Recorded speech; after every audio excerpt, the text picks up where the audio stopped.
High, আমি অনুষ্কা চলে এসেছি আরো একটা ভিডিও নিয়ে।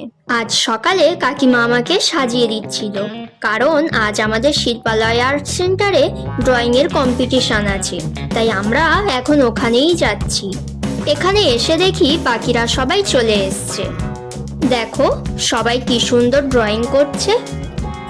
আমাদের এখানে তো প্রায় 500 জন স্টুডেন্ট এসেছে, আর এরা সবাই শিল্পালয় আর্ট সেন্টারেরই স্টুডেন্ট। এখন সবাইকে গিফট দিচ্ছে, সবাই তো গিফটগুলো পেয়ে খুব খুশি। এই তো আমাদের এক্সিবিশন রুম, এখানে কত ধরনের ছবি রয়েছে দেখো।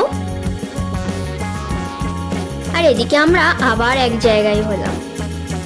আমাদের জন্য টিফিনের ব্যবস্থা করা হয়েছিল, আর এসে দেখি সবাই খাওয়া শুরু করে দিয়েছে। কি লাইক শেয়ার সাবস্ক্রাইব করুন সবাই। এখানে এখন সবাই ছবি তুলতেই ব্যস্ত। সবাই মিলে তো আজ অনেক মজা করলাম, এবার বাড়ি যাওয়ার পালা। আজ তাহলে এতটুকু থাক, দেখা হবে নেক্সট ভিডিওতে। টাটা।